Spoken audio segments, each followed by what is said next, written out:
بِإِذْنِ تعالی ایک بڑے اہم موضوع پر ہم یہاں تھوڑی دیر گفتگو کریں گے، اور میں یہ چاہتا ہوں کہ میری آج کی گفتگو دل کے کانوں سے سنیں۔ یہ جو ہمیں شکوہ رہتا ہے اور گلہ رہتا ہے کہ اولاد ہمارے کہنے نہیں مانتی، اس کی بنیادی وجہ یہ ہے کہ ہم نے اولاد کو اس ڈھب پہ چلایا ہی نہیں ہوتا۔ آج جو ہم رونا روتے ہیں کہ اولاد ہمارے حقوق پورا نہیں کرتی، اس کی بنیادی وجہ یہ ہے کہ ہم نے اولاد کے حقوق پورے نہیں کیے۔ میں نے قرآن مجید فرقان حمید کی سورہ انفال اس کی آیت نمبر 28 تلاوت کی ہے۔ اس میں اللہ رب العزت نے بڑے عجیب پیرائے میں ذکر کیا ہے کہ وَاعْلَمُوا، جان لو۔ وَاعْلَمُوا کا معنی کیا ہے؟ اور یہ تب کہا جاتا ہے جب کسی کو متوجہ کرنا ہو، جب کسی کا دھیان اپنی طرف ڈائیورٹ کرنا ہو۔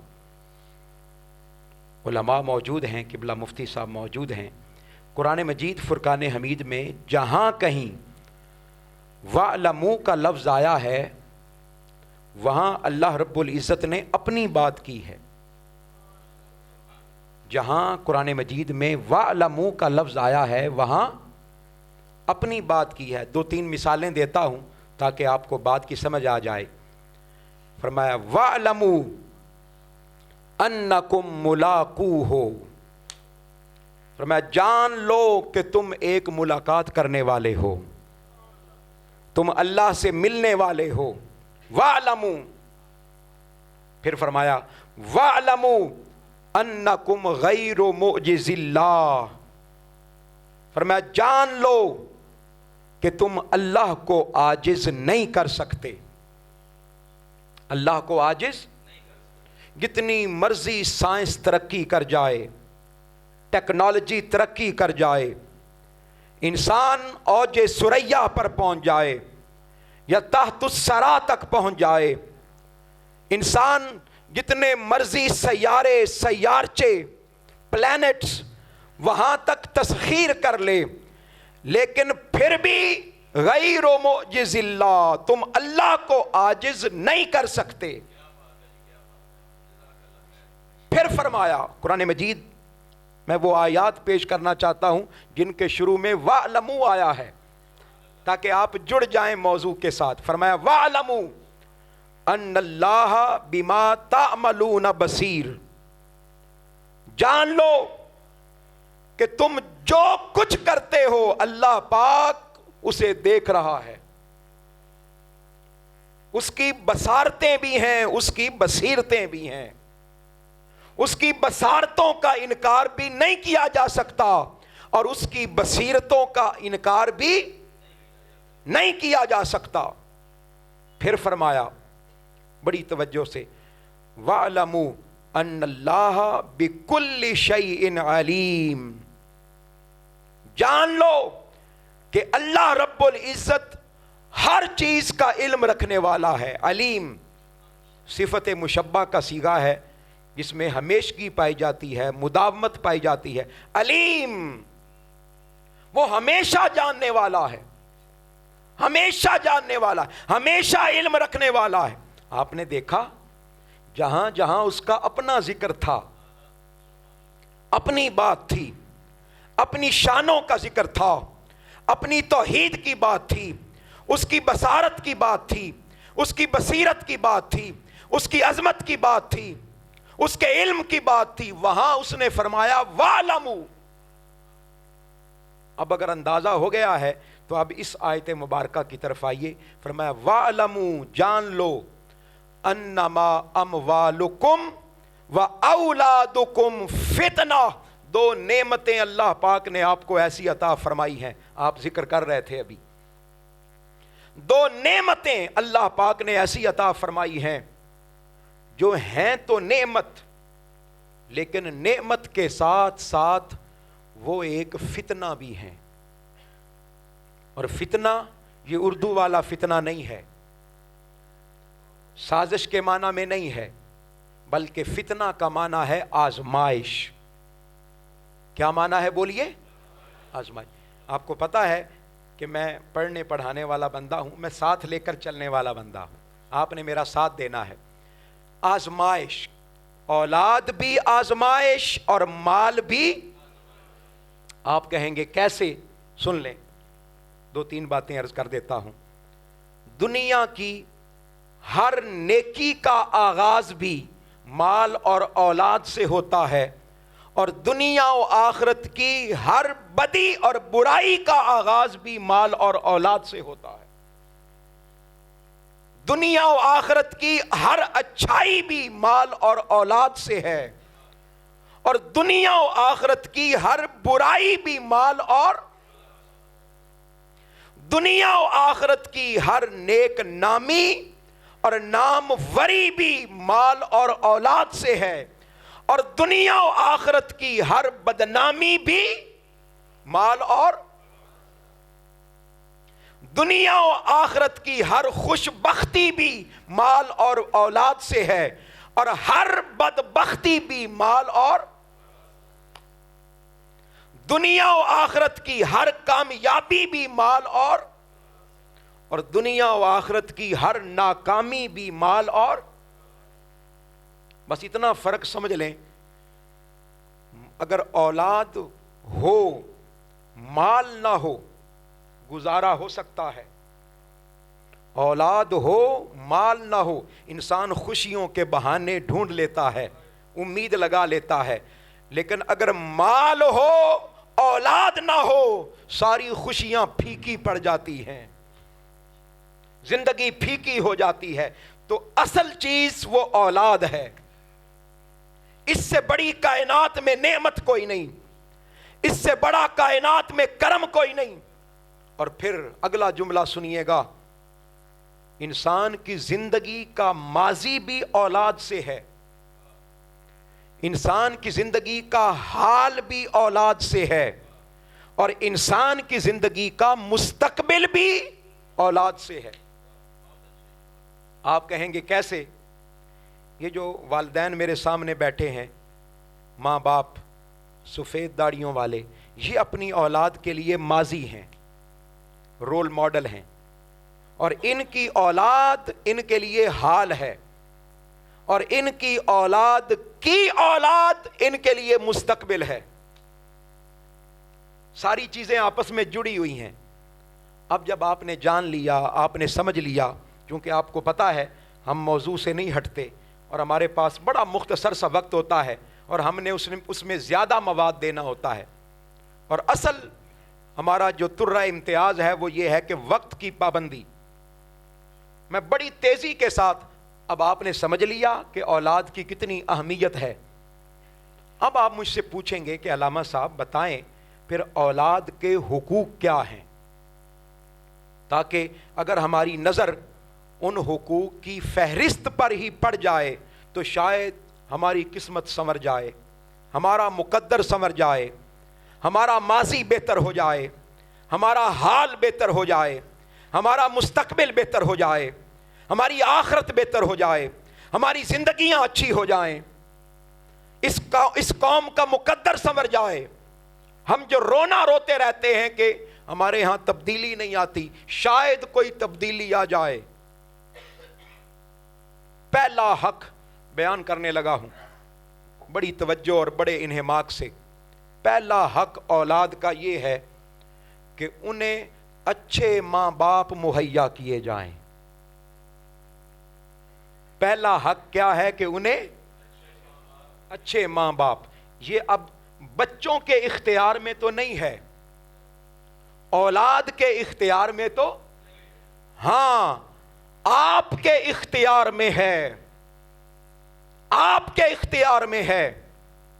اگر آپ باپ ہیں، آپ ماں ہیں، اگر آپ کو اللہ پاک نے بیٹا عطا کیا ہے، یا بیٹی عطا کی ہے. آپ کوئی بیٹے کے لیے بیٹی یعنی بہو لانا چاہتے ہیں, یا بیٹی کے لیے بیٹا یعنی داماد لانا چاہتے ہیں, تو آپ کے پاس اختیار ہے کہ ان کو اچھے ماں باپ مہیا کریں. اپنی اولادوں کو, اپنی نسلوں کو اچھے ماں باپ دیں, جن کا اخلاق اچھا ہو, جن کا کردار اچھا ہو.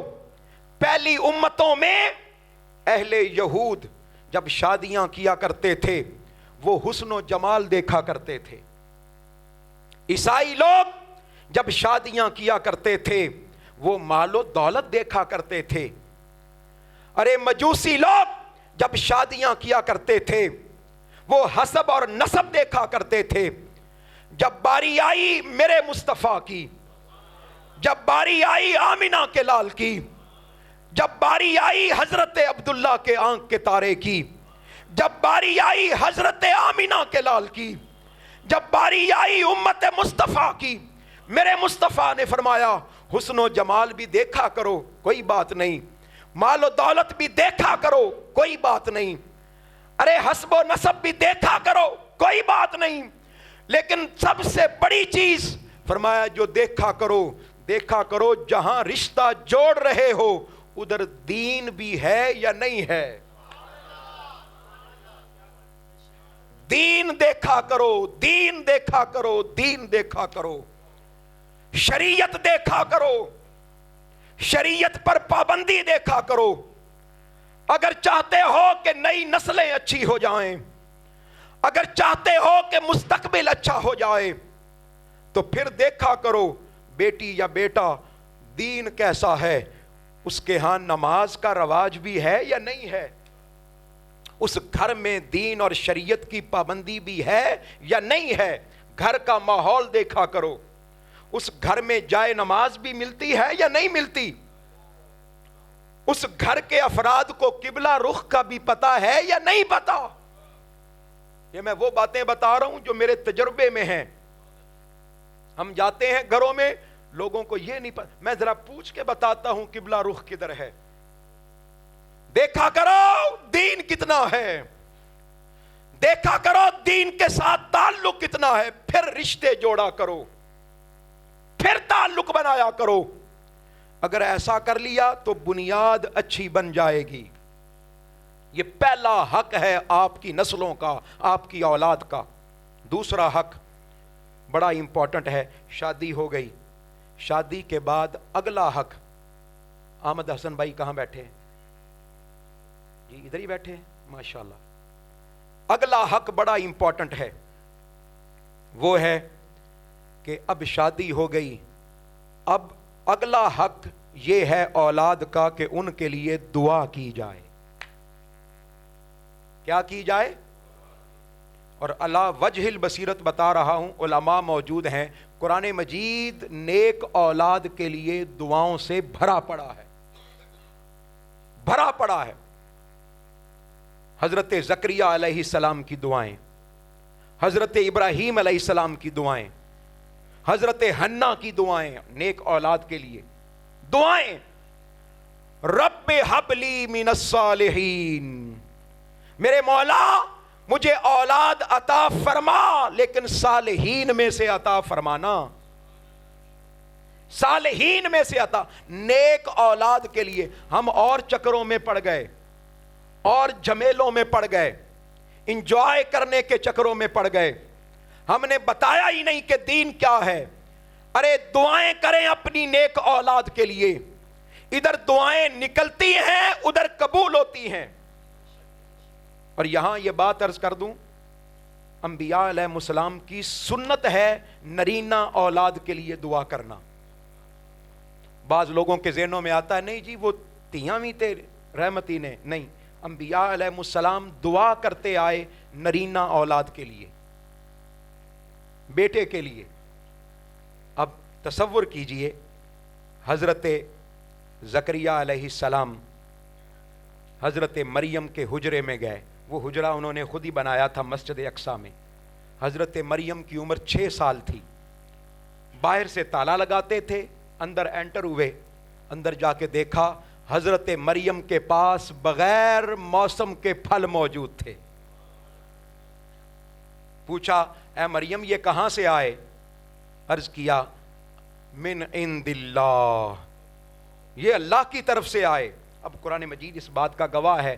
ہنالک دعا زکریا، وہیں کھڑے ہو کر حضرت زکریا نے دعا کی، بیٹے کے لیے دعا کی، بیٹے کے لیے دعا کی. اور یہاں یہ بات بھی عرض کرنا چاہتا ہوں، بعض لوگوں کے ذہنوں میں سوال آتا ہے یہ جو آپ اولیاء کے مزاروں پہ جاتے ہیں اس کی کیا حیثیت ہے، بیٹا مانگنے جاتے ہیں؟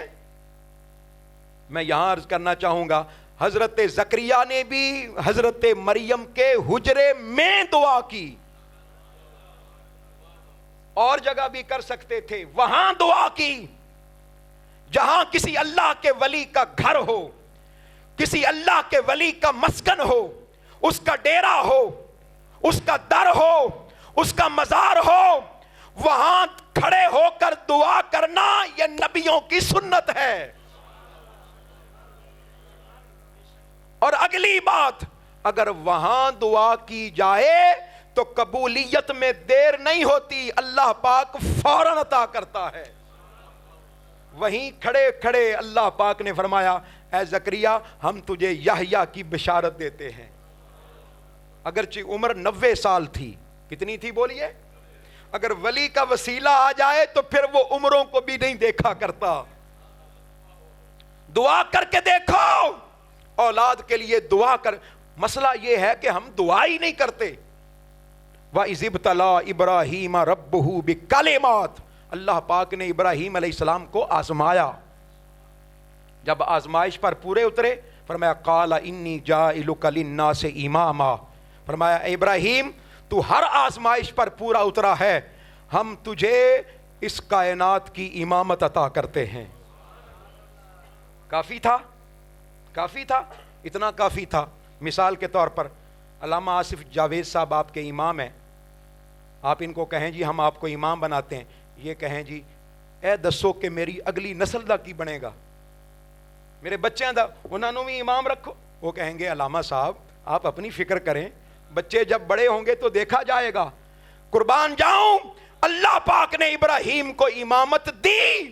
فوراً اگلا سوال قال ومن ذریتی، میرے مولا میری اولاد کا کیا ہوگا، میری نسل کا کیا ہوگا، میری اولاد. لگتا یوں ہے ابراہیم علیہ السلام نگاہ نبوت سے دیکھ رہے تھے کہ میرا ایک بیٹا ہوگا، اس بیٹے کا نام اسماعیل ہوگا، اس کی نسل چلے گی، اس کی نسل میں تاجدار انبیاء آئیں گے، تاجدار انبیاء کے گھر میں ایک بیٹی ہوگی، بیٹی کا نام فاطمہ ہوگا، فاطمہ کی شادی علی سے ہوگی، علی کے گھر میں امام حسن آئیں گے، امام حسین آئیں گے، حسین کے گھر میں امام زین العابدین آئیں گے، امام زین العابدین کے گھر میں امام محمد باقر آئیں گے، پھر امام جعفر الصادق آئیں گے، پھر امام علی رضا آئیں گے، پھر امام موسیٰ کاظم آئیں گے،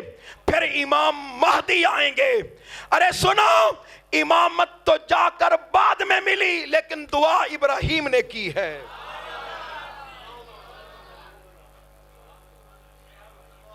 ہائے ہائے ہائے، آپ درود پاک پڑھتے ہیں ہر نماز میں، اللہم صلی علی محمد وعلی.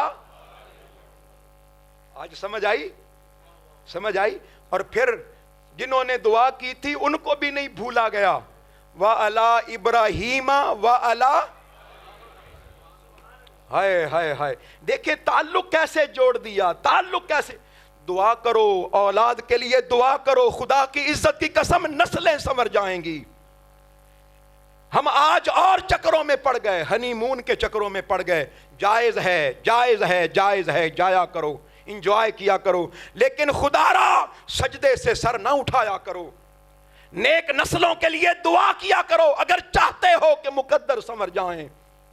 یہ حق ہے اولاد کا کہ ان کے لیے دعا کی جائے.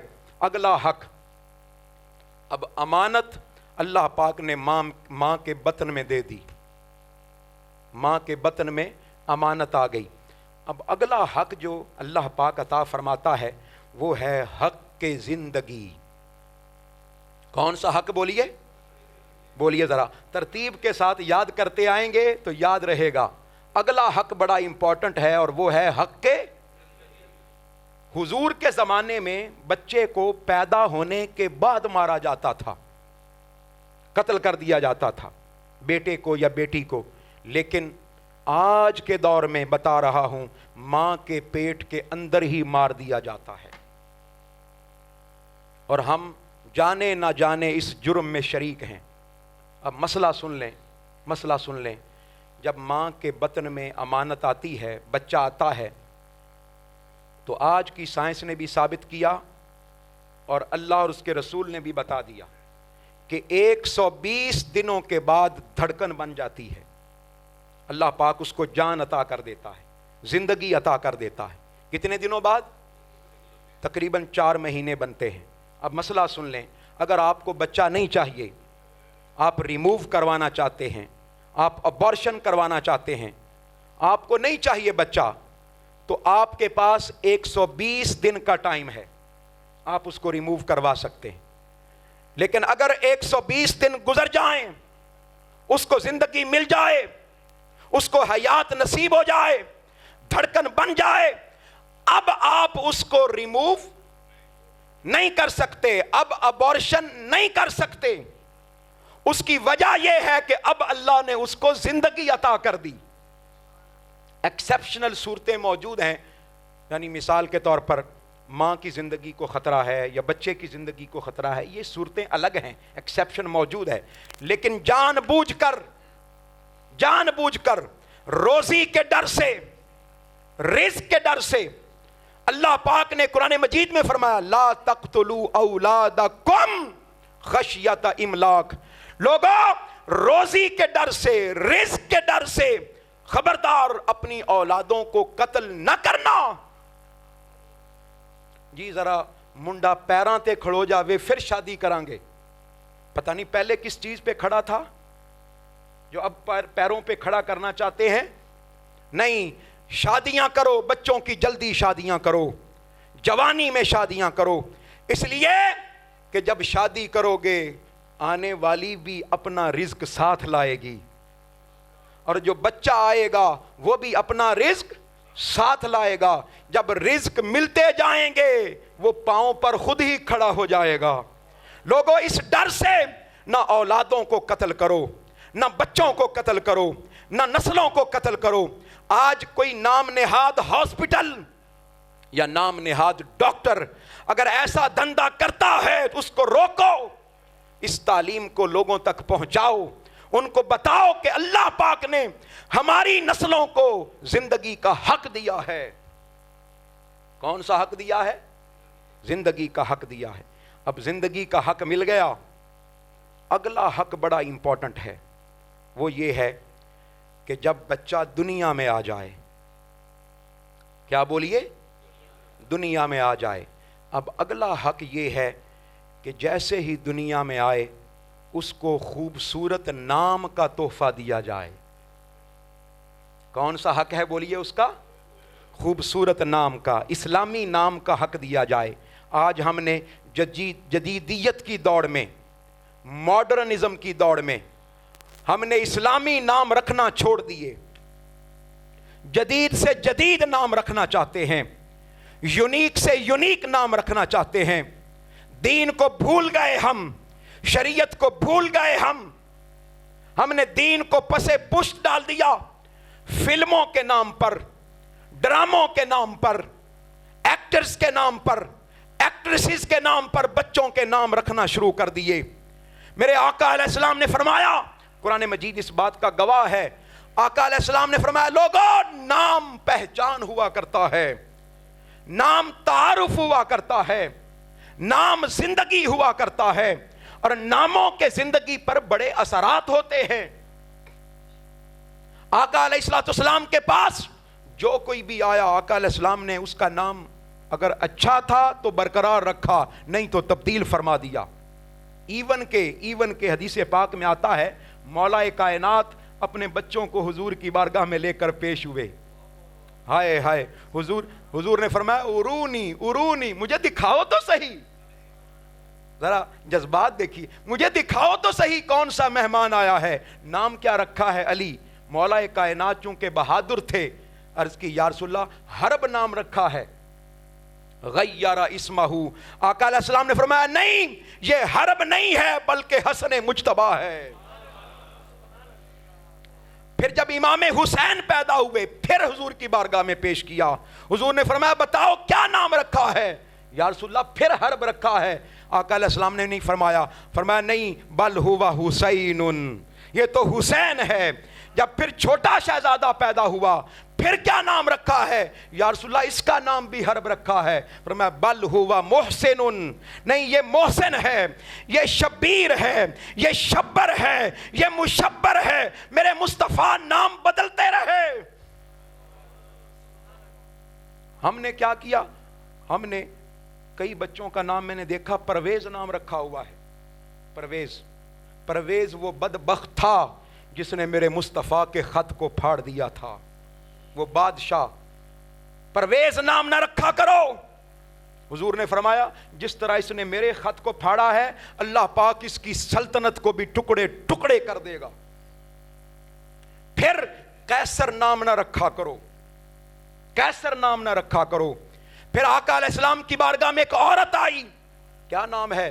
اس نے کہا میرا نام ہے آسیہ، عین الف صاد یا، آسیہ۔ حضور نے فرمایا نہیں بل انتی جمیلہ، حضور نے فرمایا نہیں تو آسیہ نہیں ہے، تو تو جمیلہ ہے، تو تو جمیلہ ہے میرے آقا علیہ۔ اور ناموں کا کتنا اثر ہوتا ہے۔ صلح حدیبیہ کے موقع پر مذاکرات کے لیے کفار آتے رہے، حضرت عروہ بن مسعود ثقفی بھی آئے، 3 دن رہے، مذاکرات کرتے رہے، ابھی مسلمان نہیں ہوئے تھے، چلے گئے، کوئی نتیجہ نہیں نکلا۔ ایک اور شخص آیا جس کا نام تھا سہیل، نام کیا تھا؟ سہیل۔ سہیل سہل سے ہے، سہل کا معنی ہے آسانی۔ جیسے ہی وہ آیا، آقا علیہ السلام نے پوچھا کون آیا ہے؟ یا رسول اللہ سہیل آیا ہے۔ حضور نے فرمایا مبارک ہو، تمہارا معاملہ آسان کر دیا گیا ہے۔ ناموں کا بڑا اثر ہوتا ہے، ناموں میں بڑی خیر ہوتی ہے۔ وہ نام رکھو، ارے میں قربان جاؤں جس امت کے پاس علی جیسا نام ہے، جس امت کے پاس حسن اور حسین جیسا نام ہے، جس امت کے پاس شبر اور شبیر جیسا نام ہے، جس امت کے پاس زین العابدین جیسا نام ہے، جس امت کے پاس ابو بکر اور صدیق جیسا نام ہے، عمر اور فاروق جیسا نام ہے، عثمان اور غنی جیسا نام ہے، جس امت کے پاس بلال اور اویس جیسا نام ہے، وہ اوروں کے دروازے پر دھکے کیوں کھا رہی ہے؟ حضور کی بارگاہ سے خیرات لو، اپنے بچوں کو حسین نام کا تحفہ دو۔ پھر اگلا حق جو بڑا امپورٹنٹ ہے وہ ہے حق کے تحنیک۔ تحنیک کہتے ہیں گھٹی دلوانے کو۔ کیا بولیے؟ آج ہمارے ہاں یہ رواج کم ہو گیا، یا ہم نے ڈاکٹرز اور نرسز پر چھوڑ دیا، مرضی سے وہ جیسے مرضی گھٹی دے دیں۔ نہیں، آقا علیہ الصلوۃ والسلام باقاعدہ اس کا اہتمام کیا کرتے تھے۔ مولا علی کو گھٹی بھی مصطفیٰ نے دی۔ میں بار بار پلٹ کر ادھر اس لیے آ رہا ہوں کہ حضور کی ذات نے علی، حسن، حسین، فاطمہ کو اس امت کو پال کر دیا ہے۔ مولا کائنات نے تو 3 دن آنکھیں نہیں کھولیں۔ پورے عرب میں مشہور ہو گیا تھا کہ قریشیوں کے گھر میں ایک بچہ پیدا ہوا ہے جو آنکھوں سے نابینا ہے۔ جیسے ہی حضور کے ہاتھ لگے، مس لگا، مولا علی نے فوراً آنکھیں کھول دیں۔ جب بڑے ہوئے تو حضور نے پوچھا علی آنکھیں کیوں نہیں کھولتے تھے؟ عرض کی یا رسول اللہ تمنا یہ تھی، خواہش یہ تھی، آرزو یہ تھی، اس کائنات میں آ کر جب آنکھیں کھولوں تو پہلے چہرہ مصطفیٰ نظر آئے۔ گھٹی میرے مصطفیٰ نے دی، لعاب دہن حلق میں، یہ بچے کی پہلی خوراک ہے، پہلی خوراک۔ بعض روایات کے مطابق آقا علیہ السلام نے کھجور منگوائی، کھجور کو چبایا، چبا کے حلق میں اتارا۔